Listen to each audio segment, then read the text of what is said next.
அஸ்ஸலாமு அலைக்கும் வரஹ்மத்துல்லாஹி வபரகாத்துஹு. புகழ் அனைத்தும் இறைவன் ஒருவனுக்கே.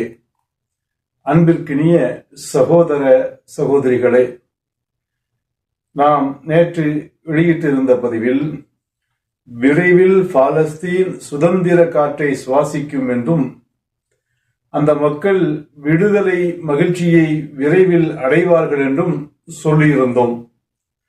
இப்போது இந்த முயற்சி பல்வேறு மட்டங்களிலே முன்னெடுக்க ஆரம்பிக்கப்பட்டுவிட்டது. பல்வேறு தளங்களிலே இந்த முயற்சி, இந்த 2 நாடு தீர்வுதான் இஸ்ரேல் பிரச்சனைக்குரிய, இப்போது நடைபெற்று வரக்கூடிய போருக்குரிய இறுதியான உறுதியான தீர்வாக இருக்க முடியும் என்று பல ஐரோப்பிய நாடுகளிலும் அமெரிக்க நாடுகளிலும் அரபு நாடுகளிலும் இதற்கான முயற்சிகள் பலமான முறையில முன்னெடுக்கப்பட்டு வருகிறது.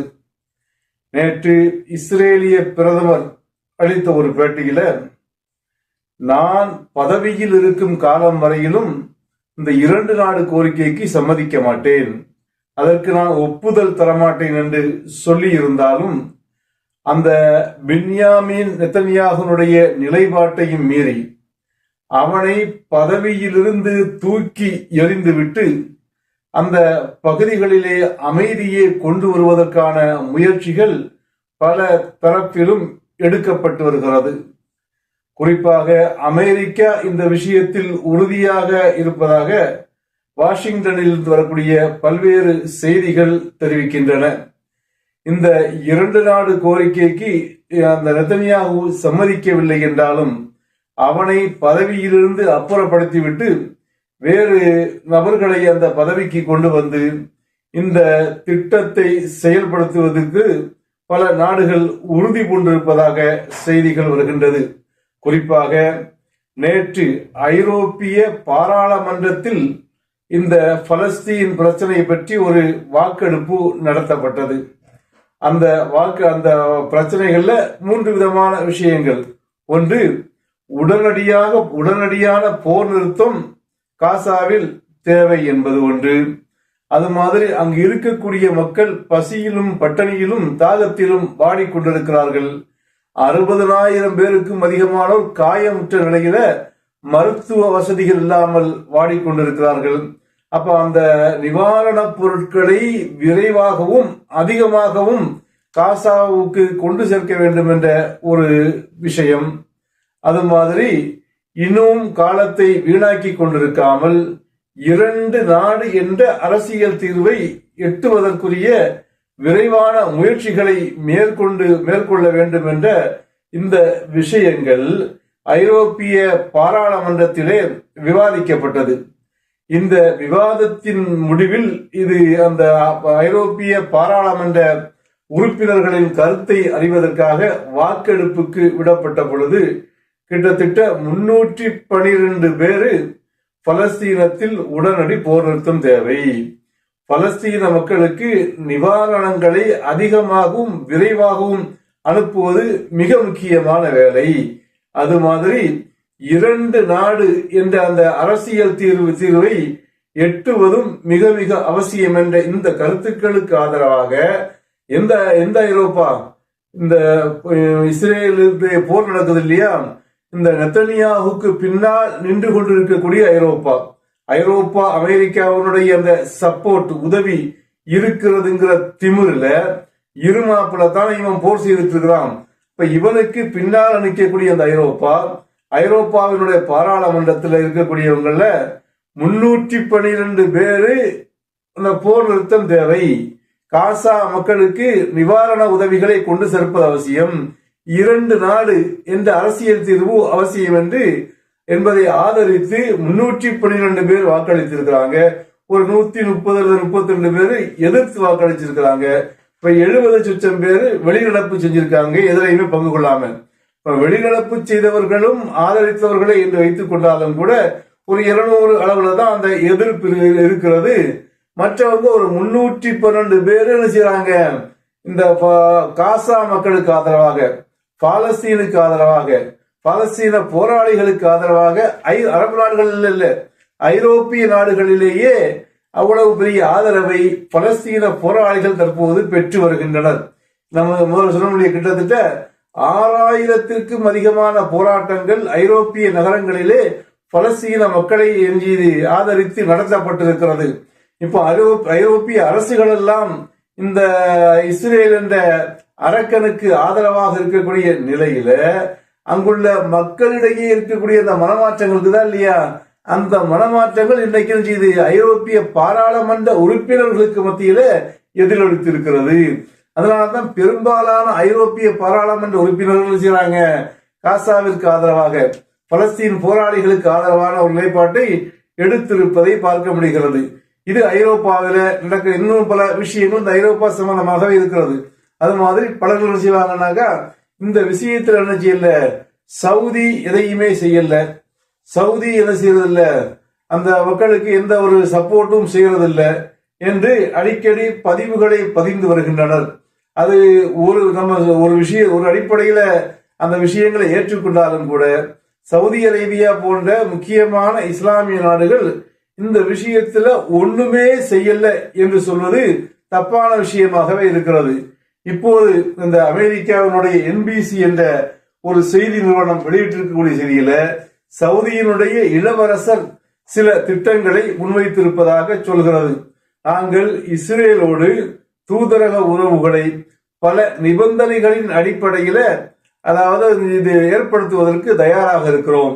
அதுக்கு அதனுடைய முக்கியமான ஒரு நிபந்தனை எதுவாக இருக்கும்னாக்கா, இந்த 2 நாடு பலஸ்தீனும் இஸ்ரேலும் இரு நாடுகள் என்று அந்த ஒரு நிலையை இஸ்ரேல் ஒப்புக்கொண்டு சம்மதித்தால் மட்டும், அப்படித்தானே, இந்த காசாவில போர் நடக்குது இல்லையா, இப்ப இந்த காசாவை உள்ளிட்ட பலஸ்தீனுக்கு முழு சுதந்திரம் முழு அதிகாரத்தோடு வழங்கிய தனி நாடு என்ற ஒரு நிலையை அந்த இஸ்ரேல் சம்மதித்து அதற்குரிய பூர்வாங்க முயற்சிகள்ல இறங்கினால் நாங்க என்ன செய்வோம், இஸ்ரேலோடு தூதரக உறவுகளை உருவாக்குவது பற்றி ஏற்படுத்துவது பற்றி அப்போதும் பல நிபந்தனைகளின் அடிப்படையில நாம் அங்க செய்வோம், அதை பற்றி பரிசீலிப்போம் என்று அந்த சவுதியுடைய இளவரசர் சொல்லி இருப்பதாக ஒரு செய்தியை அமெரிக்க செய்தி நிறுவனம் NBC வெளியிட்டிருக்கிறது.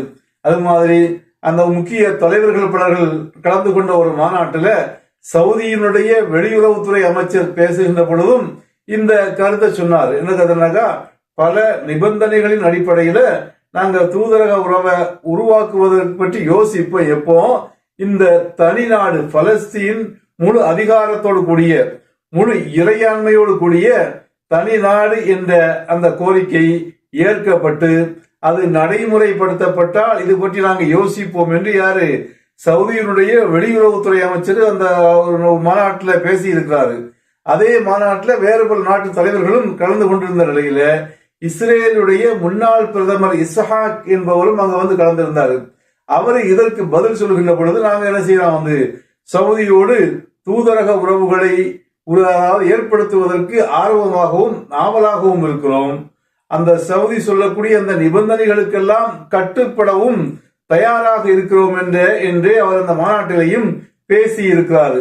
அப்ப இது இந்த பேச்சு, இந்த 2 நாடுங்கிற பேச்சு நானும் நீங்களும் பேசக்கூடிய பேச்சு இல்லாம, சும்மா யூடியூப் தளங்கள்ல பேசப்பட்டு கொண்டிருக்கக்கூடிய பேச்சு இல்லாம சர்வதேச அரங்கில் சர்வதேச நாடுகளுக்கு மத்தியில் இது முக்கிய பேச்சு பொருளாக மாறிவிட்டது. அதற்கான முயற்சிகளும் முன்னெடுக்கப்பட்டு வருகின்றது. அது மாதிரி இன்னும் ஒரு விஷயத்தை பற்றி நம்ம சொல்லணும். இந்த நேரத்துல ஒரு பாகிஸ்தானுக்கும் ஈரானுக்கும் இடையே ஒரு மோதல் நடைபெற்றிருக்கிறது.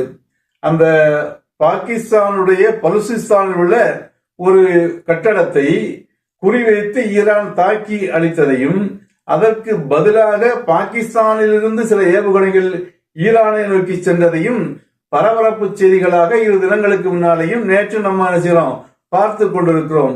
இதுல நம்ம இதை சொல்லல, இதுக்கு முக்கியத்துவம் தர வேண்டிய வேலை கூட கிடையாது. ஏன்னாக்கா ஈரானுக்கும் அந்த பாகிஸ்தானுக்கும் இடைப்பட்ட அந்த மோதலுக்கு பல்வேறு காரணங்கள் இருக்கிறது. அதுல முக்கியமான ஒரு காரணமாக சொல்லப்படுவது ஜெய்ஷுல் அதில் என்று ஒரு படை எங்க இருக்குது, பலுசிஸ்தான்ல இருக்கிறது. அது யாருக்குமே தெரியாது. இப்ப சொன்னாலும் அவங்க கூட தெரியும் நினைக்கிறேன். பிரபலியம் இல்லாத ஒரு போராளி குழு அங்க பலுசிஸ்தானில் இருக்கிறது. இந்த பலுசிஸ்தான் எப்படிப்பட்ட ஒரு மாகாணம் என்றால், தொடர்ந்து அந்த பாகிஸ்தான் நிர்வாகத்தோடு மோதி வரக்கூடிய ஒரு மாகாணம், தனிநாடு கேட்டு போராடக்கூடிய ஒரு மாகாணம். அங்குள்ள அந்த மக்களுடைய முஸ்லிம்களாக இருந்தாலும் அந்த அந்த நாட்டினுடைய அந்த பழக்க வழக்கங்கள் அடிப்படையில மற்ற பாகிஸ்தான் பகுதிகளுக்கும் அந்த பலுசிஸ்தான் பகுதிகளுக்கும் இடையே வேறுபாடுகள் இருக்கிறது. ஆக பாகிஸ்தானுக்கு எதிராக போராடக்கூடிய போராளி குழுக்கள் இங்க அந்த பலுசிஸ்தானில் இருப்பதை பயன்படுத்தி கொண்டு அப்படி ஒரு ஜெய்ஷுல் ஆதில் என்ற ஒரு படையை அமெரிக்காவை அங்கு உருவாக்கி வைத்திருக்கிறது. இப்போ என்ன செய்ய, அமெரிக்கா தடுமாறி கொண்டிருக்கிறது. செங்கடலிலேயும் சரி, இங்க இஸ்ரேலையும் சரி. கிட்டத்தட்ட இஸ்ரேல்ல தோற்று விட்டது இஸ்ரேலும் அமெரிக்காவும். இந்த நிலையில உலகத்தினுடைய கவனத்தை வேறு திசையை நோக்கி திருப்புவதற்காக வேண்டி முஸ்லீம்கள் அவர்களுக்கு மத்தியிலேயே சண்டையை ஆரம்பித்து விட்டார்கள் என்ற ஒரு கருத்தோட்டத்தை மக்களுக்கு மத்தியில கொண்டு வருவதற்காக வேண்டி இந்த ஜெய்ஷுல் அதிலை அமெரிக்கா பயன்படுத்த விரும்புகிறது. இந்த ஜெய்ஷுல் அதில் என்ற அமைப்பு இருக்கு இல்லையா, இந்த அமைப்பு சில தீவிரவாத செயல்களை எதிர்கொள்ள ஈரானுக்குள்ளே செய்ததாகவும், அதற்கு பதிலடியாக தாறுமாறாக ஈரான் செய்யல தாக்கவில்லை, அதற்கு பதிலடியாக அந்த அமைப்பினுடைய கட்டடத்தை குறிவைத்து அந்த ஈரான் தாக்கி இருப்பதாக ஈரான் சொல்லி இருக்கிறது. அப்ப இது இது ஒரு காரணம். இது சிண்டு முடிவதற்காக வேண்டி இஸ்லாமிய நாடுகளிடையே சண்டையை உருவாக்குவதற்காக வேண்டி, சிண்டு முடிவதற்காக வேண்டி அமெரிக்கா செய்யக்கூடிய தந்திரம் இது. இதுல இரண்டு நாடுகளும் செய்யக்கூடாது, பலியாகி விடக்கூடாது என்று இந்த ரஷ்யா, சைனா உள்ளிட்ட நாடுகள் எச்சரித்து அவர்களை ஒரு கண்ட்ரோலுக்குள்ள கொண்டு வந்து விட்டது. நேற்று தாலிபான் அரசாங்கம் வெளியிட்ட ஒரு செய்தி அறிக்கையில் கூட இரண்டு நாடுகளும் இந்த கட்டுப்பாட்டை, மனக்கட்டுப்பாட்டை மேற்கொள்ள வேண்டும். அதாவது தாண்டவண்டித்தனமாக தாக்கக்கூடிய வேலைகளை செய்யக்கூடாது என்று தாலிபானும் அவர்களுக்கு அறிவுரை கூறியிருக்கிறது. இப்ப இது ஒரு முக்கியமான விஷயம் இல்லைன்னா, இந்த ரெண்டு நாடுகளுக்கு இடையே இது அந்த சிந்து முடிவதால் ஏற்படக்கூடிய விஷயம் ஒண்ணு. ரெண்டாவது, பாகிஸ்தான்ல இப்போ இது தேர்தல் நேரம். இந்த தேர்தல் நேரத்தில் அங்க பாகிஸ்தான்ல என்ன இருக்குன்னாக்கா, அந்த இம்ரான் கான் ஒரு மனுஷன், நல்ல மனுஷன் ஆட்சியில இருந்தான். அந்த மனிதனை அகற்றி விட்டு கொள்ளையடிக்கக்கூடிய கூட்டம் தான் இப்ப ஆட்சியில் அங்கு இருக்குது. இப்போ அந்த நாட்டினுடைய மக்களுடைய மனங்களில் எல்லாம் இம்ரான் கான் நிறைந்திருக்கிறார். இதை திசை திருப்புவதற்காக, அந்த மக்களுடைய கவனத்தை சிதைப்பதற்காக ஈரானும் பாகிஸ்தானும் திட்டமிட்டு நடத்திய ஒரு தாக்குதலாக கூட இது இருக்கலாம். உலகத்தினுடைய கவனத்தை வேறு திசையில் திருப்புவதற்காக வேண்டி. ஆக இதெல்லாம் அவங்களுடைய நன்மைக்காக, அவங்களுக்கு இடையே உள்ள போட்டிக்காக, அவங்களுக்கிடையே ஏற்படக்கூடிய அந்த சில விஷயங்களை வேறு விஷயங்களை நோக்கி திருப்புவதற்காக செய்யப்படுகின்ற முயற்சியாகத்தான் இருக்கிறதை ஒழிய, இதற்கும் இஸ்லாத்திற்கும், இதற்கும் காசாவுக்கும் இது ஒரு இஸ்லாமிய பிரச்சனை என்று சொல்லக்கூடிய அளவுக்கு பெரிய பிரச்சனைகள் அல்ல. நேற்று ஈரான் அறிவித்து விட்டது, எங்களுடைய அண்டை வீடாக இருக்கக்கூடியது பாகிஸ்தானோடு நாங்கள் பொறுப்புணர்வு நடந்து கொள்வோம். நல்ல ஒரு தூதரக உறவை, நல்ல முறையிலான ஒரு நல்ல ஒரு உறவை நாங்கள் செய்வோம், பராமரிப்போம் என்று அறிவித்து கிட்டத்தட்ட அந்த விஷயத்திற்கு முற்றுப்புள்ளி வைக்கப்பட்டு விட்டதாகவே நம்ம செய்யறோம் பார்க்க முடிகிறது. அது மாதிரி ஏற்கனவே இங்க இதுல ஒரு சகோதரர் நம்மகிட்ட ஒரு கேள்வி கேட்டிருந்தாரு. அதற்கு நம்ம ஒரு பதிவாக பதிலையும் சொல்லி இருந்தோம். அதுல அவர் கேட்டிருந்த கேள்விகள் ஒண்ணு என்னன்னாக்கா, ஹமாஸும் இஸ்ரேலும் மருத்துவ ஒப்பந்தங்கள் செய்திருக்கிறதா என்று கேட்டிருந்தாரு. அப்படி செய்திருப்பதாக எதுவும் நமக்கு தெரியவில்லை என்று நம்ம பதில் சொல்லியிருந்தோம். ஆனால் தற்போது கத்தரிலிருந்து வந்திருக்கக்கூடிய ஒரு செய்தி, நேற்று கத்தருடைய மற்றும் பிரான்சுடைய ஆயுதப்படையை சேர்ந்த 2 விமானங்கள் அந்த அல் அரீஷ், எகிப்தினுடைய அல் அரீஷுக்கு வந்து அங்கிருந்து பல டன் ஒரு 62-63 டன் மருத்துவ பொருட்களை சுமந்து வந்து அவைகள் காசாவிற்கு அனுப்பப்பட்டிருக்கிறது. இதனுடைய பின்னணியில சொல்லப்படக்கூடிய செய்தி என்னவென்றால், அந்த ஹமாஸ் போராளிகள் இஸ்ரேலுடைய சில நிலப்பரப்புகளை பிடிச்சு வச்சிருக்கிறாங்க. அங்கு வாழக்கூடிய இஸ்ரேலிய மக்களுக்கு என்ன செய்யப்படுது, மருத்துவம் தேவைப்படுகிறது, அதற்கு ஆவணம் செய்ய வேண்டும் என்று இஸ்ரேலை அவர்கள் கேட்டுக்கொண்ட பொழுது, அப்ப இதற்கு இந்த மருத்துவத்தை கொடுப்பதனாக்கா ஹமாஸனுடைய உதவி இல்லாமல் செய்ய கொடுக்க முடியாது. ஏன்னா ஹமாஸனுடைய கட்டுப்பாட்டில் தான் அந்த பகுதிகள் இருக்கிறது. அப்போ இது பற்றி பேச்சுவார்த்தை வருகின்ற பொழுது ஹமாஸ் என்ன சொல்லிச்சதுனாக்கா, அந்த மக்களுக்கு ஒரு மடங்கு ஒரு பெட்டி மருந்து பொருள் வருகிறது என்றால் எங்களுக்கு 1000 பெட்டி மருந்து பொருள் செய்யணும் வரணும், அப்படிதானே? இப்போ 1க்கு 1000 என்ற அடிப்படையில நிபந்தனையை விதித்து அதற்கு நீங்கள் சம்மதித்தால் அங்கு மருத்துவ பொருட்கள் சென்று செல்வதற்கு நாங்கள் அனுமதிப்போம் என்று சொன்ன பொழுது அதை முழுமையாக ஏற்றுக்கொண்டு கத்தரிலிருந்து அனுப்பப்பட்ட அந்த மருத்துவ பொருட்களை பல கண்டிஷனோடு அதை செக் பண்ணக்கூடாது, எந்த விதமான தொந்தரவும் தரக்கூடாது, அங்க அவங்களுக்கு ஒரு பெட்டி போதுமே எங்களுக்கு 1000 பெட்டி வரும், எங்க மக்களுக்கு வரணும் என்று போட்ட நிபந்தனைகளை எல்லாம் ஏற்றுக்கொண்டு அந்த அடிப்படையில கத்தர் தன்னுடைய சொந்த செலவில் வழங்கிய அந்த பெருவாரியான மருத்துவ பொருட்கள் காசாவினுடைய ராஃபா பார்டர் வழியாக அந்த காசாவிற்கு கொண்டு சேர்க்கப்பட்டிருக்கிறது. அதுவும் அந்த இஸ்ரேலுடைய மக்களை இந்த காசாவுடைய கட்டுப்பாட்டில் ஹமாஸுடைய கட்டுப்பாட்டில் இருக்குது இல்லையா, இவங்களுக்குரிய அந்த மருத்துவ பொருட்களை செஞ்சிலுவை சங்கம் அல்ல செம்பிறை சங்கத்தின் மூலமாக ஹமாஸ் வீரர்கள் கொண்டு சேர்த்திருக்கிறார்கள். இந்த அடிப்படையிலான ஒரு ஒப்பந்தத்தை பற்றி அவர் கேட்டிருந்தால் அது நடந்திருக்கிறது என்பதை நேற்றைய செய்திகள் உறுதி செய்கின்றன. அன்பிற்குரியவர்களே, இன்னும் இது போன்ற பல செய்திகள் இருக்கிறது. அது மாதிரி இஸ்ரேலுக்குள்ள கடுமையான போராட்டங்கள் தொடர்ந்து நடைபெற்று வருகிறது.